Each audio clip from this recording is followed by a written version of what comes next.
Well, let's see here. No, we're on. We're live. What? Switch sides? Yeah. Make it look cool. Oh, look like something changed. Yeah. Good evening. Hello. We're here for continuing with, The Magician's Nephew. We'll start off in chapter 7. So we're just rolling in here.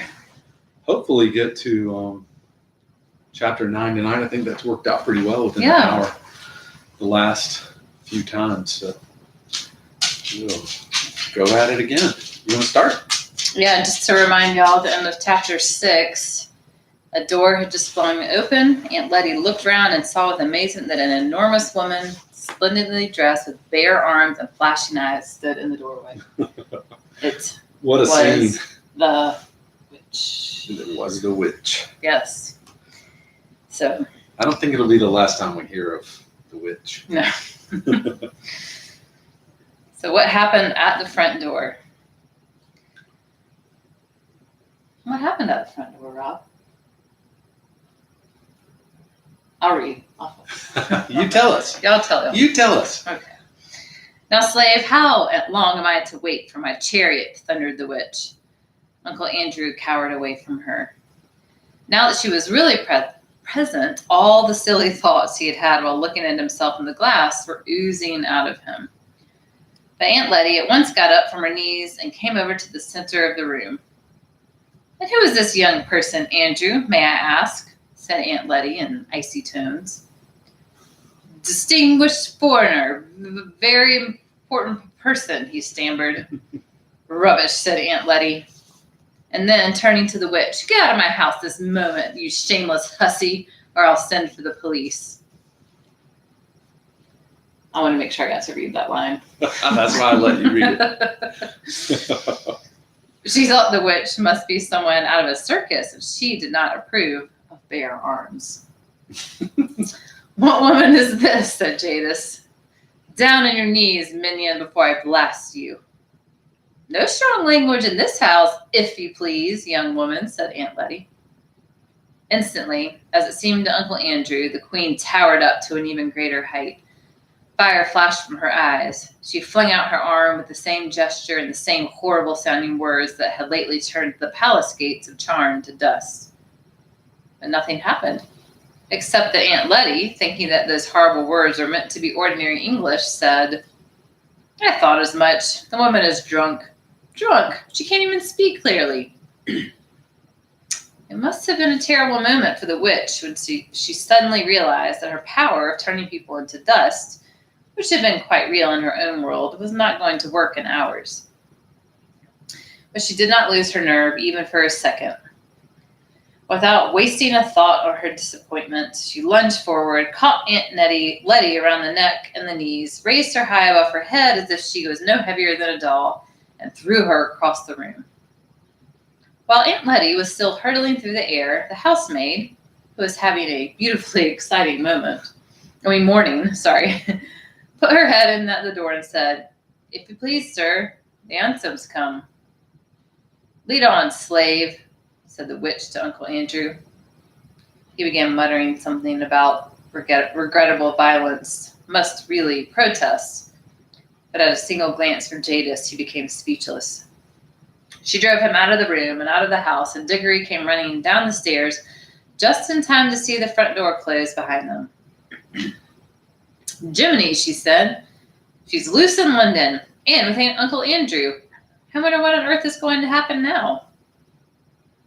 Oh, Master Diggory, said the housemaid, who was really having a wonderful day. I think Miss Ketterly's hurt herself somehow. So they both rushed into the drawing room to find out what had happened.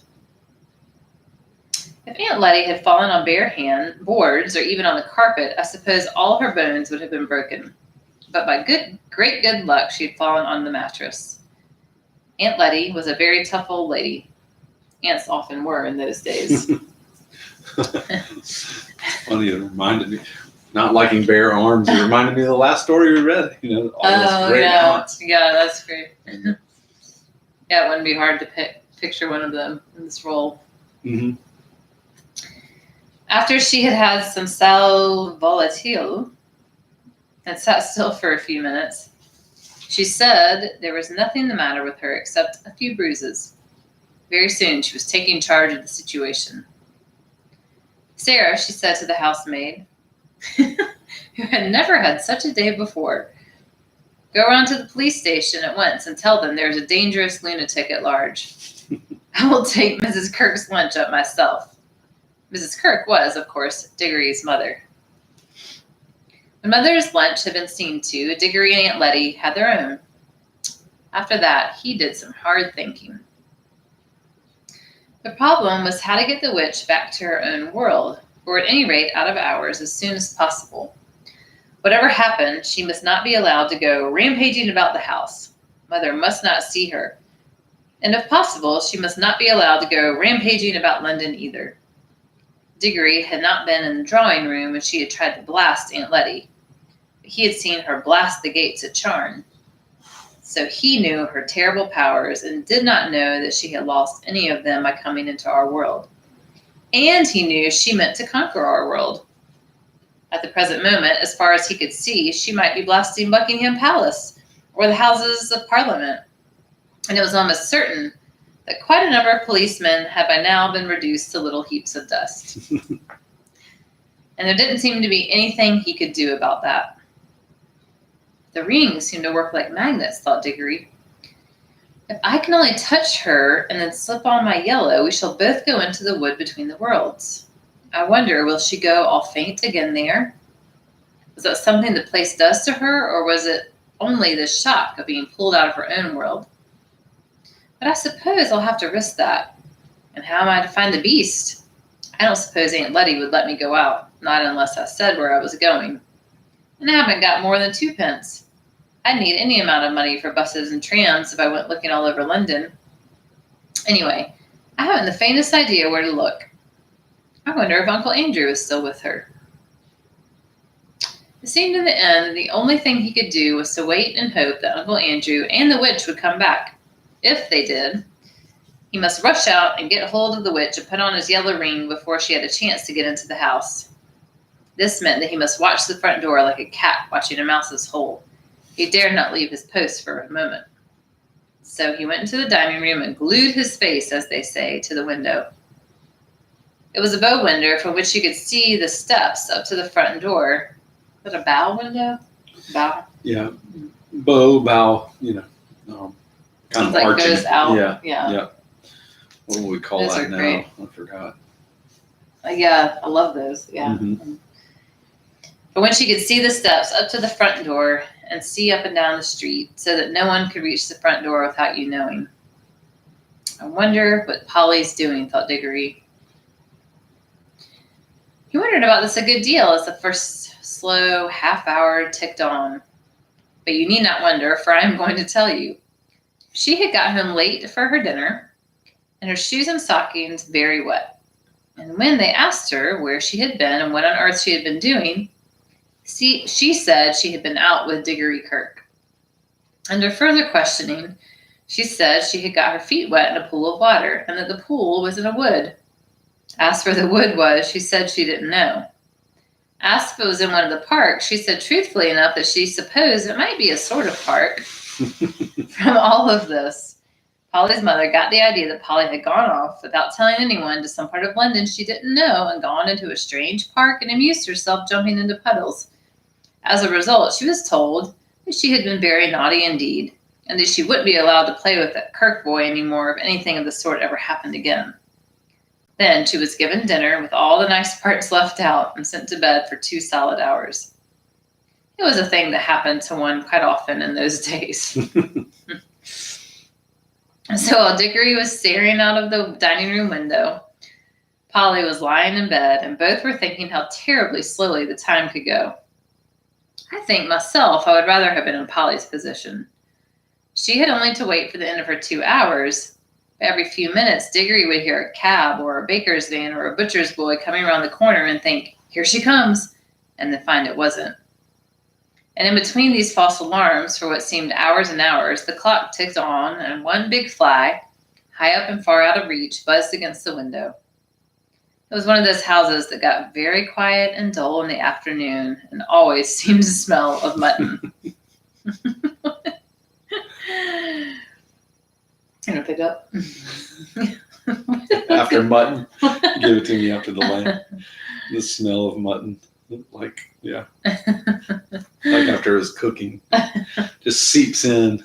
Yeah.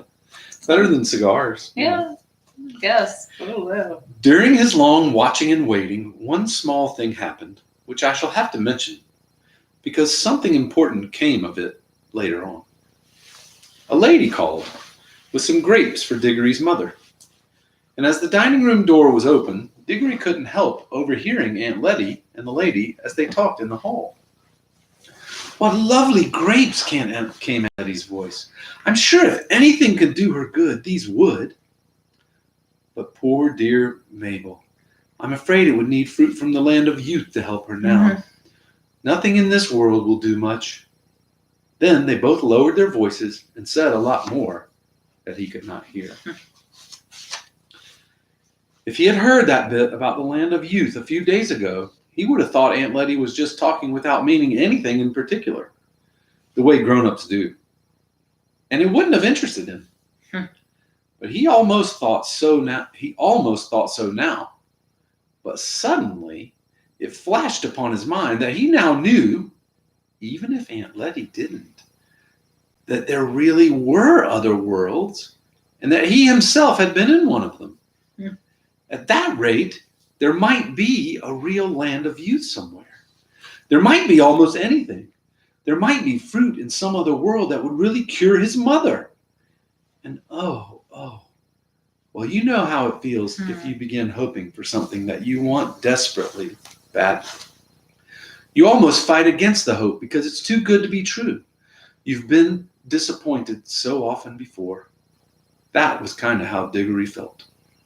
But it was no good trying to throttle this hope. It might it just might be true. So many odd things had happened already. And he had the magic rings. There must be worlds you could go to get through every pool in the wood. He could hunt through them all. And then Mother, well again, everything right again. He forgot all about watching for the witch. His hand was already going into the pocket where he kept the yellow ring, when all at once, he heard a sound of galloping. "Hello? What's that?" thought Diggory. "Fire engine? I wonder what house is on fire. Great Scott, it's coming here. What is her?" I needn't tell you who he meant by her. First came the hansom. There was no one in the driver's seat. On the roof, not sitting, but standing on the roof, swaying with superb balance as it came at full speed around the corner, with one wheel in the air, was Jadis, the Queen of Queens and the terror of Charn. Her teeth were bared, her eyes shone like fire, and her long hair streamed out behind her like a comet's tail. She was flogging the horse without mercy. Its nostrils were wide and red, and its sides were spotted with foam. It galloped madly up to the front door, missing the lamppost by an inch, and then reared up on its hind legs. The hansom crashed into the lamppost, which shattered into several pieces. The witch, with a magnificent jump, had sprung clear just in time and landed on the horse's back. She settled herself astride and leaned forward, whispering things in its ear. There must have been things meant not to quiet it, but to madden it. It was on its hind legs again in a moment, and its neigh was like a scream. It was all hooves and teeth and eyes and tossing mane. Only a splendid rider could have stayed on its back. Before Diggory had recovered his breath, a good many other things began to happen. A second hansom dashed up close behind the first. Out of it there jumped a fat man in a frock coat and a policeman. Then came a third hansom with 2 more policemen in it. After it came about 20 people, mostly errand boys on bicycles, all ringing their bells and letting out cheers and cat calls. Last of all came a crowd of people on foot, all very hot, with running but obviously enjoying themselves. Windows shot up in all the houses of that street, and a housemaid or butler appeared at every front door. They wanted to see the fun. Meanwhile, an old gentleman had begun to struggle shakily out of the ruins in the first hansom. Several people rushed forward to help him, but as one pulled him one way and another, perhaps he would have got out quite as quickly on his own. Diggory guessed that the old gentleman must be Uncle Andrew, but you couldn't see his face. His tall hat had been bashed down over it. Diggory rushed out and joined the crowd. "That's the woman! That's the woman!" cried the fat man, pointing at Jadis. "Do your duty, constable. Hundreds and thousands of pounds she's taken out of my shop. Look at that rope of pearls around her neck. That's mine. She's given me a black eye, too. What's more?" "That she is, governor," and one of the crowd, "as lovely as a black eye I'd wish to see. Beautiful bit of work that must have been. Gore, ain't she strong then?" "You ought to put a nice raw beefsteak on it, mister. That's what it wants," said a butcher's boy. "Now then," said the most important policeman, "what's all this here?" "I tell you, began the fat man when someone else called out. "Don't let the old cove in the cab get away, or he put her up to it." The old gentleman, who was certainly Uncle Andrew, had just succeeded in standing up and was rubbing his bruises. "Now then," said the policeman, turning to him, "what's all this?" Came Uncle Andrew's voice from inside the hat. "None of that now," said the policeman sternly. "You'll find this is no laughing matter. Take that hat off, see?" This was more easily said than done. But after Uncle Andrew struggled in vain with the hat for some time, two other policemen seized it by the brim and forced it off. Thank you, said Uncle Andrew in a faint voice. "Thank you. Dear me, I'm terribly shaken. If someone could give me a small glass of brandy." "Now you attend to me, if you please," said the policeman, taking out a very large notebook and a very small pencil. "Are you in charge of that there young woman?" "Look out!" called several voices, and the policeman jumped a step backward just in time. The horse had aimed a kick at him, which probably would have killed him. Then the witch wheeled the horse around so that she faced the crowd, and its hind legs were on the footpath. She had a long, bright knife in her hand and had been busily cutting the horse free from the wreck of the hansom. All this time, Diggory had been trying to get in a position from which he could touch the witch. This was not at all easy because on the side nearest to him, there were too many people. And in order to get around to the other side, he had to pass between the horse's hooves and the railing of the area that surrounded the house. For the Ketterleys' house had a basement. And if you know anything about horses, especially if you'd seen what state that horse was in at the moment, you will realize that this was a ticklish thing to do. Diggory knew a lot about horses, but he set his teeth and got ready to make a dash for it as soon as he saw a favorable moment. A red-faced man in a bowler hat had now shouldered his way to the front of the crowd. "Hi, policeman," he said. "That's my horse what she's sitting on, same as it's my cab that she's made matchwood of." "Well, one at a time, please, one at a time," said the policeman. "But there ain't no time," said the cabbie. "I know that horse better than you do. 'Tain't no ordinary horse. His father was an officer in charge of the cavalry, he was. And if the young woman goes on exciting him, there'll be a murder done. Here, let me get at him." The policeman was only too glad to have good reason for standing further away from the horse. The cabbie took a step nearer, looked up at Jadis, and said in a not unkindly voice, "Now, missy, let me get at it. His head, and you just get off. You're a lady, and you don't want all these roughs going on for you, do ya? You want to go on and have a nice cup of tea and lay down quiet like. Then you'll feel ever so much better." C.S. Lewis, PC, a little bit. At the same time, he stretched out his hand toward the horse's head with the words, Steady, Strawberry, old boy, steady now. Then, for the first time, the witch spoke. Dog, came her cold, clear voice, ringing loud above all the other noises. Dog, unhand our royal charger. We are the Empress Jadis. Interesting, she calls herself we. Yes. Mm-hmm. Huh. Chapter 8, The Fight at the Lamppost. All for you. Get to read about the fight. Nice. Oh, Empress, are you? We'll see about that, said a voice. Then another voice said, 3 cheers to the Empress of Kolniach. And quite a number joined in. Kolniach, I guess. A flush of color came into the witch's face, and she bowed ever so slightly. But the cheers died away into roars of laughter, and she saw that they had only been making fun of her. A change came over her expression, and she changed the knife to her left hand. Then, without warning, she did a thing that was dreadful to see. Lightly, easily, as if it were the most ordinary thing in the world. She stretched up her right arm and wrenched off one of the crossbars of the lamppost. If she had lost the magical powers in our world, she had not lost her strength. She could break an iron bar as if it were a stick of barley sugar. She tossed her new weapon up in the air, caught it again, brandished it, and urged the horse forward. Now's my chance, thought Dickory. He darted between the horse and the railings and began going forward. If only the brute would stay still for a moment, he might catch the witch's heel. As he rushed, he heard a sickening crash and a thud. The witch had brought the bar down on the chief policeman's helmet. The man felt like a 9-pin. Quick, Diggory, this must be stopped, said a voice beside him. It was Polly, who had rushed down the moment after she was allowed out of bed. You are a brick, said Diggory. Hold on to me tight.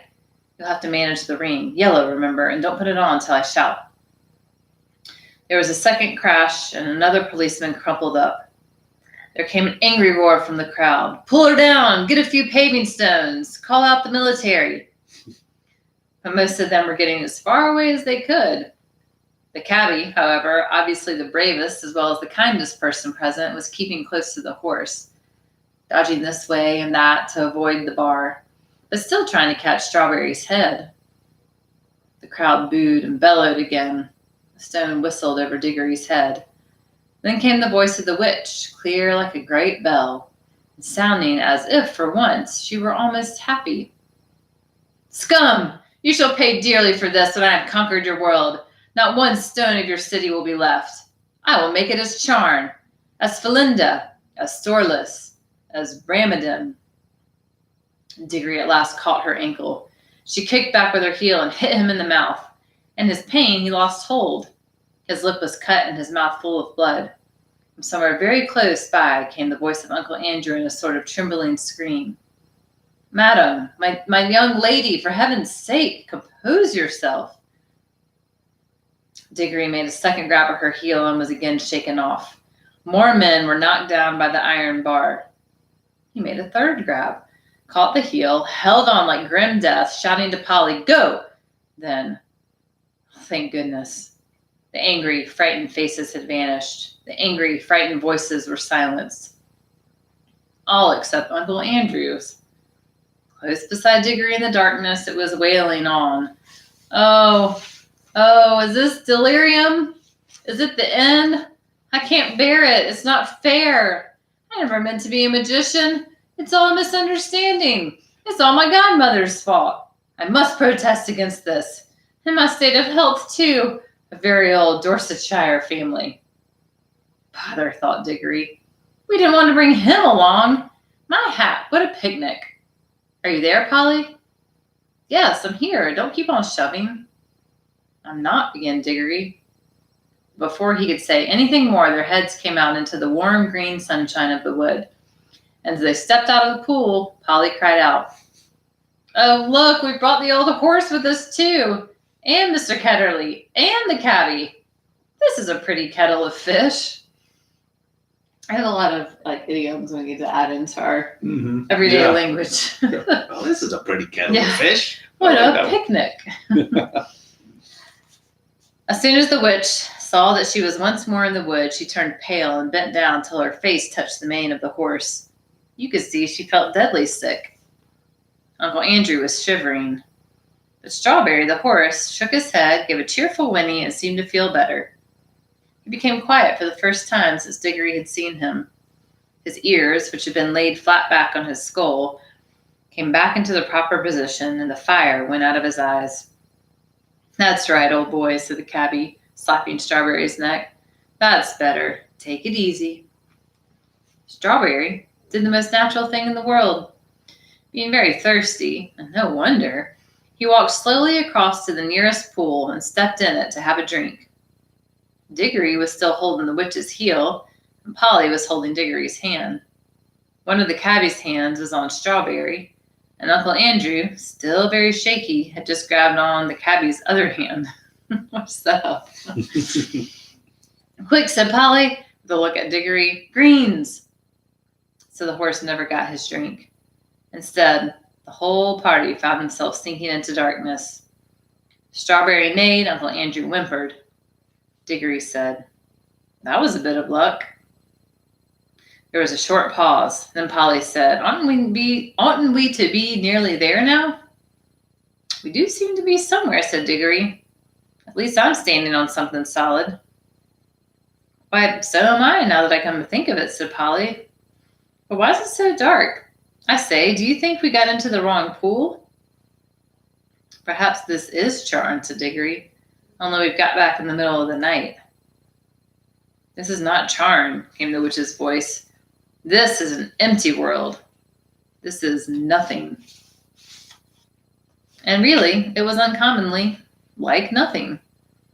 There were no stars. It was so dark they couldn't see one another at all, and it made no difference whether you kept your eyes shut or open.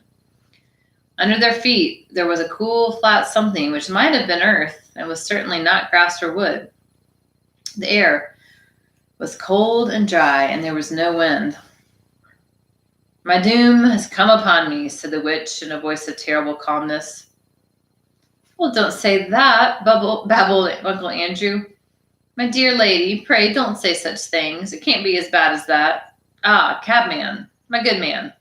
You don't happen to have a flask about you. A drop of spirits is just what I need. Now then, came the cabbie's voice. A good, firm, hearty voice. Keep cool, everyone. That's what I say. No bones broken, anyone? Good. Well, there's something to be thankful for straight away, and more than anyone could expect after falling all that way. Now, if we've fallen down some diggings, as it might be for a new station on the underground, someone will come to get us out presently, see? And if we're dead, which I don't deny it might be, well, you got to remember that worse things happen at sea, and a chap's got to die sometime.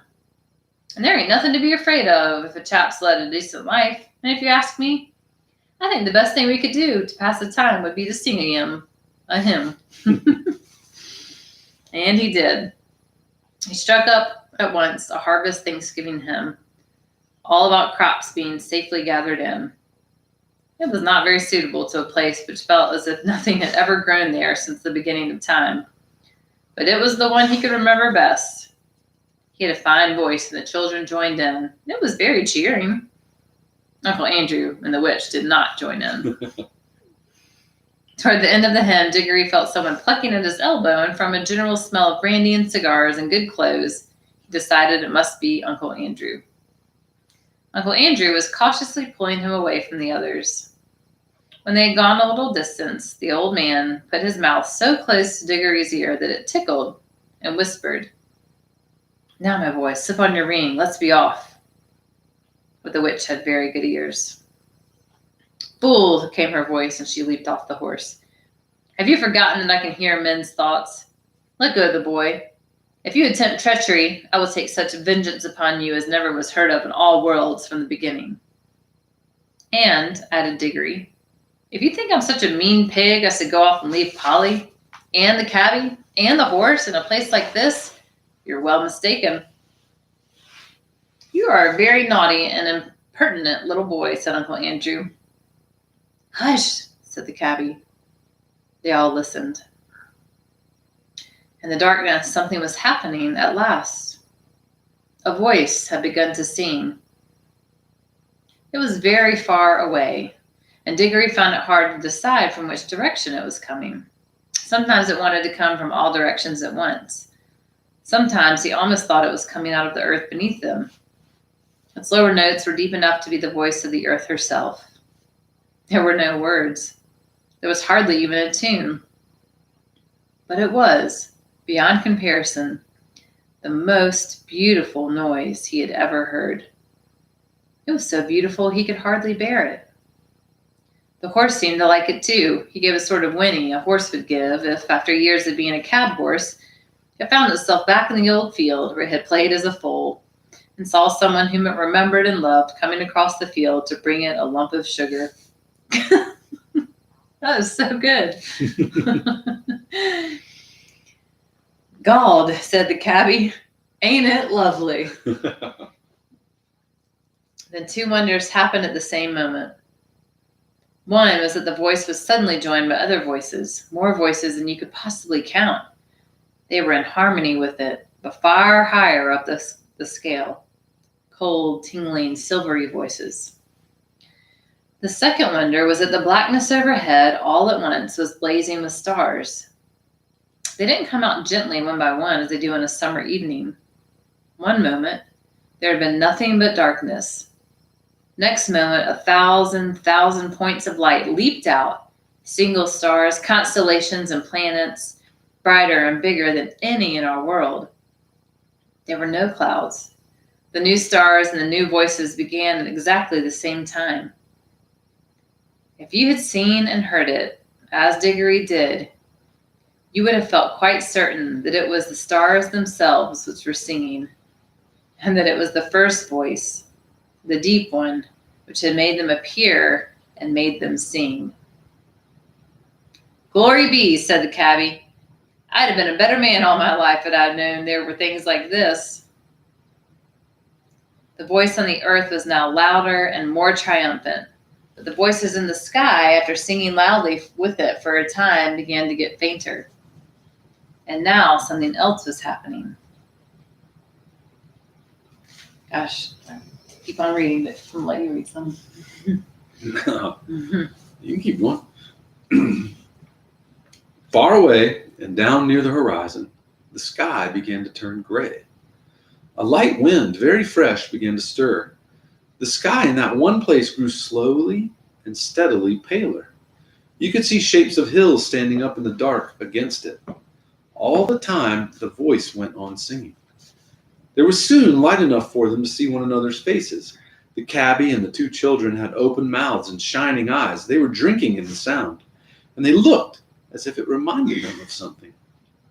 Uncle Andrew's mouth was open too, but not open with joy. He looked more as if his chin had simply dropped away from the rest of his face. His shoulders were stooped and his knees shook. He was not liking the voice. If he could have gotten away from it by creeping into a rat's hole, he would have done so. But the witch looked as if, in a way, she understood the music better than any of them. Her mouth was shut, her lips were pressed together, and her fists were clenched. Ever since the song began, she had felt this whole world was filled with a magic different from hers and stronger. She hated it. She would have smashed that whole world or all worlds to pieces if it would only stop the singing. The horse stood up with its ears well forward and twitching. Every now and then it snorted and stamped the ground. It no longer looked like a tired old cab horse. You could now well believe that its father had been in battles. The eastern sky changed from white to pink and from pink to gold. The voice rose and rose till all the air was shaking with it. And just as it swelled into the mightiest and most glorious sound it had yet produced, the sun arose. Diggory had never seen such a sun. The sun above the ruins of Charn had looked older than ours. This looked younger. You could imagine that it laughed for joy as it came up, and its beams shot across the land, and the travelers could see for the first time what sort of place they were in. It was a valley through which a broad, swift river wound its way, flowing eastward toward the sun. Southward, there were mountains. Northward, there were lower hills, but it was a valley of mere earth, rock, and water. There was not a tree, not a bush, not a blade of grass to be seen. The earth was of many colors. They were fresh, hot, and vivid. They made you feel excited until you saw the singer himself. And then you forgot everything else. Mm. It was a lion. Huge, shaggy, and bright. It stood facing the risen sun. Its mouth was wide open in song, and it was about 300 yards away. "This is a terrible world," said the witch. "We must fly at once. Prepare the magic." "I quite agree with you, madam," said Uncle Andrew.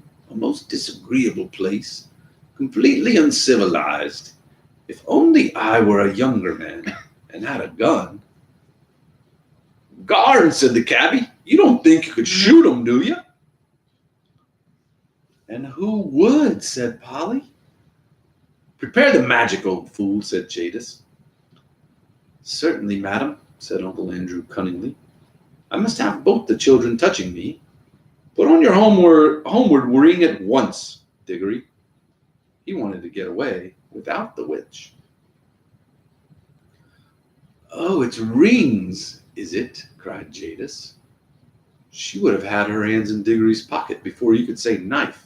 But Diggory grabbed Polly and shouted out, "Take care. If either of you come half an inch nearer, you two will vanish, and we two will vanish, and you'll be left here for good. Yes, I have a ring in my pocket that will take Polly and me home. And look, my hand is just ready. So keep your distance.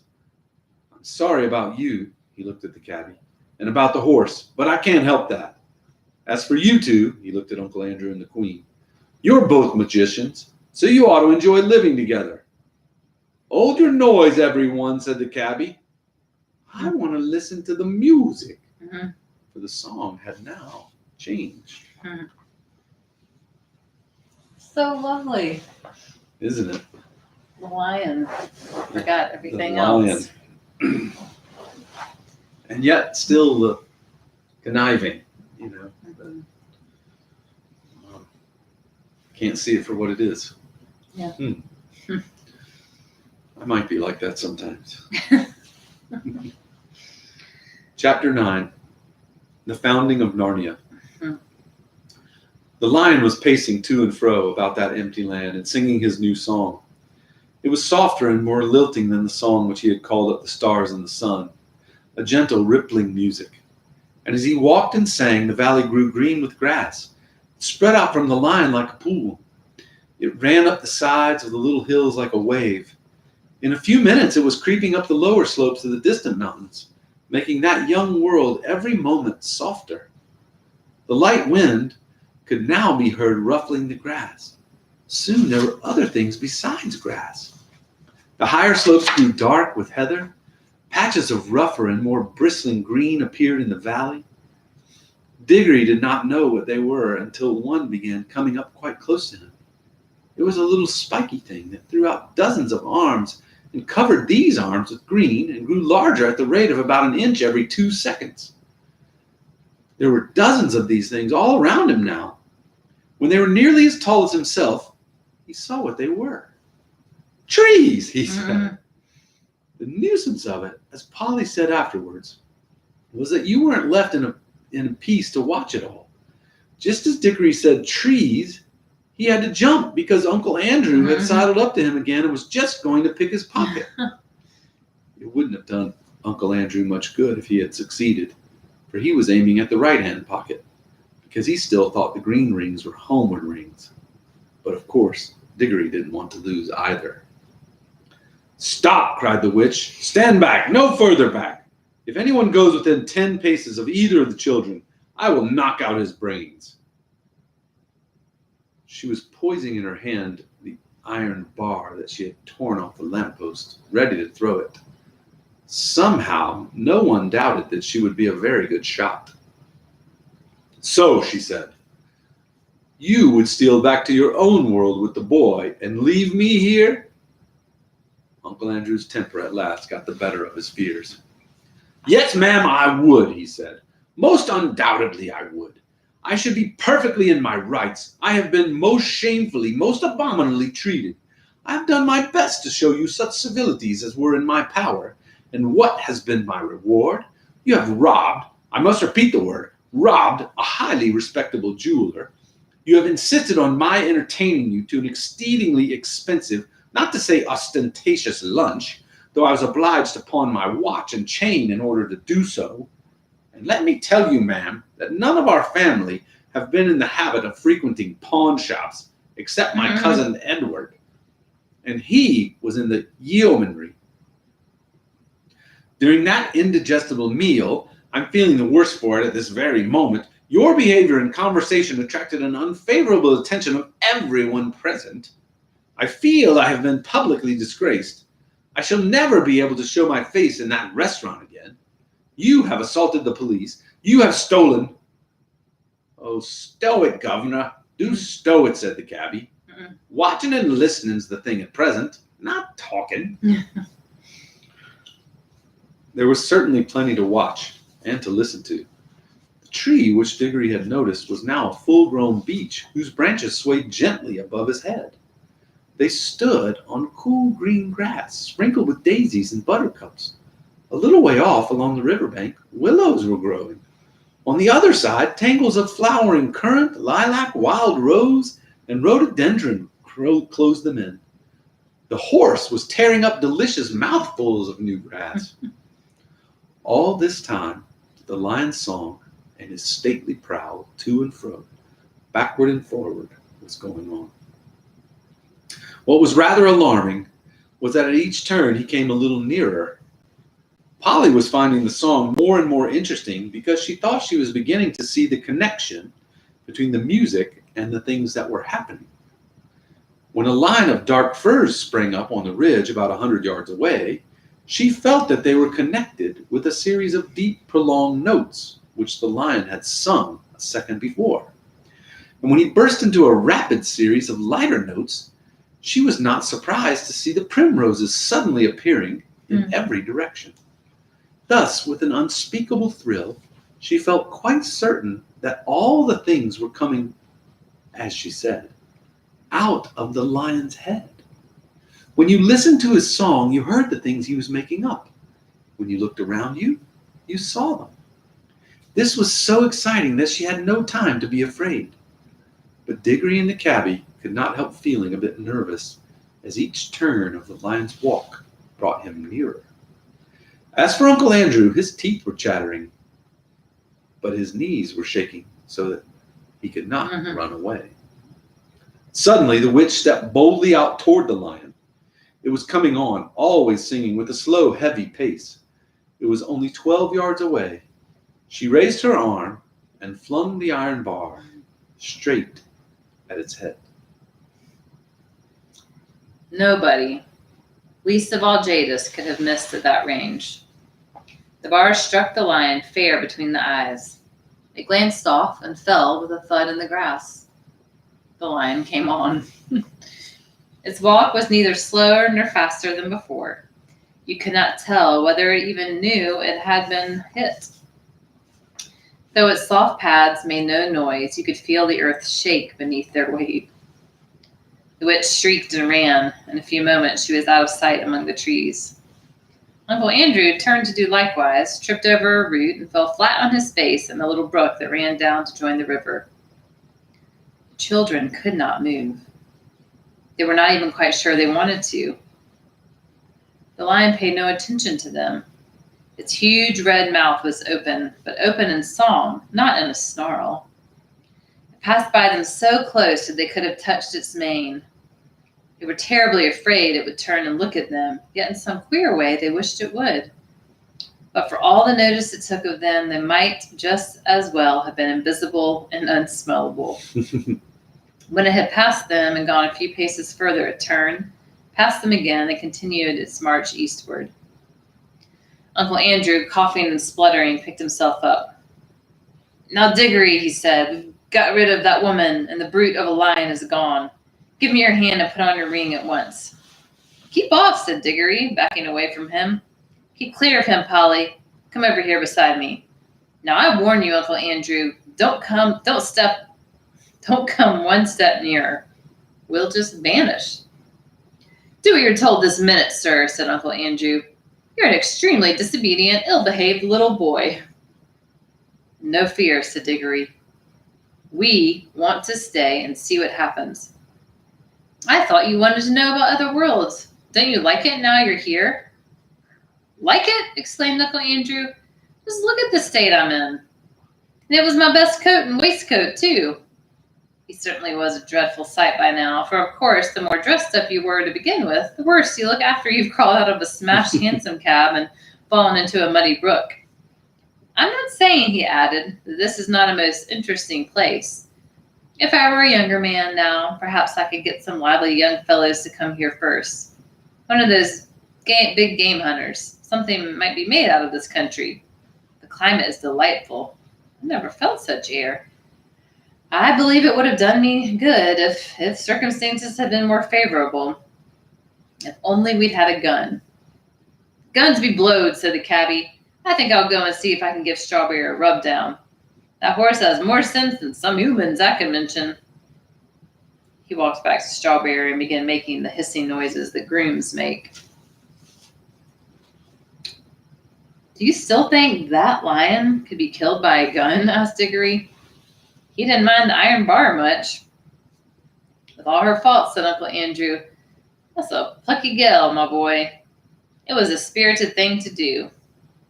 He rubbed his hands and cracked his knuckles as if he were once more forgetting how the witch frightened him whenever she was really there. It was a wicked thing to do, said Polly. What harm had he done her? Hello, what's that? Said Diggory. He had darted forward to examine something only a few yards away. I say, Polly, he called back, do come and look. Uncle Andrew came with her, not because he wanted to see, but because he wanted to keep close to the children. There might be a chance of stealing their rings. But when he saw what Diggory was looking at, even he began to take an interest. It was a perfect little model of a lamppost, about 3 feet high, but lengthening, and thickening in proportion as they watched it. In fact, growing just as the trees had grown. It's alive, too. I mean, it's lit, said Diggory. And so it was. Though, of course, the brightness of the sun made the little flame in the lantern hard to see unless your shadow fell on it. Remarkable. Most remarkable, muttered Uncle Andrew. Even I never dreamed of magic like this. We're in a world where everything, even a lamppost, comes to life and grows. Now I wonder what sort of seed a lamppost grows from. Don't you see, said Diggory? This is where the bar fell. The bar. She tore off the lamppost at home. It sank into that ground, and now it's coming up as a young lamppost. But not so very young now. It was tall as Diggory while he said this. That's it. Stupendous. Stupendous, said Uncle Andrew, rubbing his hands harder than ever. Ho-ho! They laughed at my magic. That fool of a sister of mine thinks I'm a lunatic. I wonder what they'll say now. I have discovered a world where everything is bursting with life and growth. Columbus, now. They talk about Columbus. But what was America to this? The commercial possibilities of this country are unbounded. Bring a few old bits of scrap iron here. Bury 'em, and up they come as brand new railway engines, battleships, anything you please. It'll cost nothing, and I can sell 'em at full price in England. I shall be a millionaire. And then the climate. I feel years younger already. I can run it as a health resort. A good sanatorium here might be worth $20,000 a year. Of course, I shall have to let a few people into the secret. The first thing is to get that brute shot. You're just like the witch, said Polly. All you think of is killing things. And then as regards myself, Uncle Andrew continued in a happy dream, there's no knowing how long I might live if I settled here. And that's a big consideration when a fellow has turned 60. I shouldn't be surprised if I never grew a day older in this country. Stupendous. The land of youth. Oh, cried Diggory. The land of youth. Do you think it really is? Of course, he remembered what Aunt Letty had said to the lady who brought the grapes, and that sweet hope rushed back upon him. Uncle Andrew, he said, do you think there's anything here that would cure a mother? What are you talking about, said Uncle Andrew. This isn't a chemist's shop, but I was saying. You don't care twopence about her, said Diggory savagely. I thought you might. After all, she's your sister, as well as my mother. Well, no matter. I'm jolly well going to ask the lion himself if he can help me. And he turned and walked briskly away. Polly waited for a moment and then went after him.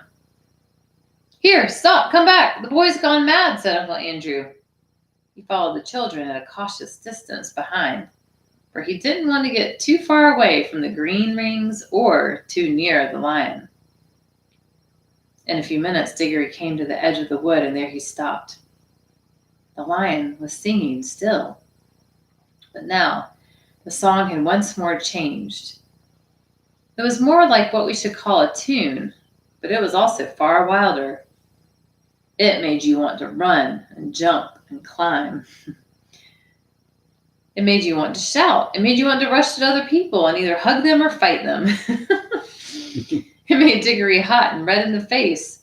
It had some effect on Uncle Andrew, for Diggory could hear him saying, "A spirited gal, sir, it's a pity about her temper. But a dim fine woman, all the same, a dim fine woman." But what the song did to the two humans is nothing compared to what it was doing to the country.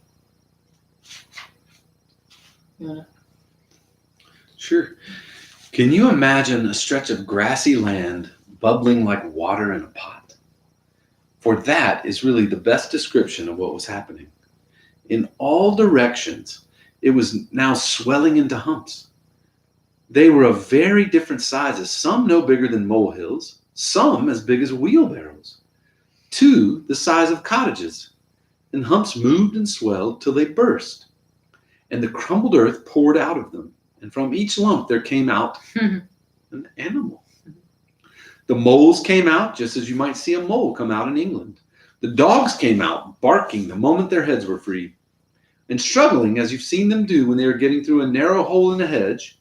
The stags were the queerest to watch, for of course the antlers came up a long time before the rest of them. So at first Diggory thought they were trees. The frogs, who all came up near the river, went straight into it with a plop plop and a loud croaking. The panthers, leopards, things of that sort sat down at once to wash the loose earth off their hindquarters, and then stood up against the trees to sharpen their front claws. Showers of birds came out of the trees. Butterflies fluttered. Bees got to work on the flowers as if they hadn't had a second to lose. But the greatest moment of all was when the biggest hump broke, like a small earthquake, and out came the sloping back, the large, wise head, and the four baggy-trousered legs of an elephant. And now you could hardly hear the song of the lion. There was so much cawing, cooing, crowing, braying, neighing, baying, barking, lowing, bleating, and trumpeting.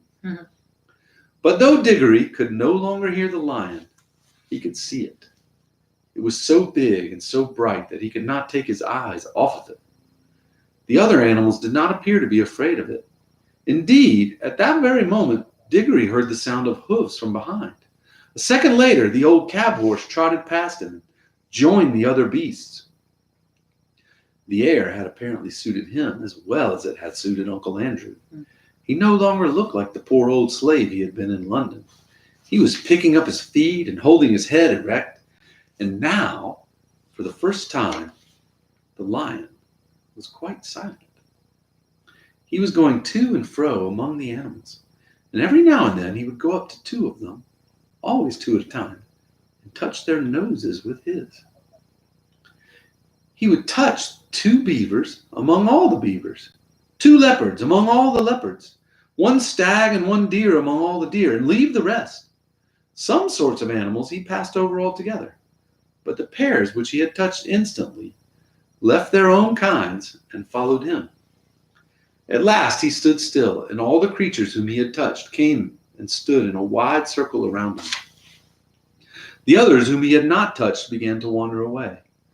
Their noises faded gradually into the distance. The chosen beasts who remained were now utterly silent, all with their eyes fixed intently upon the lion. The cat-like ones gave an occasional twitch of the tail, but otherwise all were very still. For the first time that day, there was complete silence, except for the noise of running water.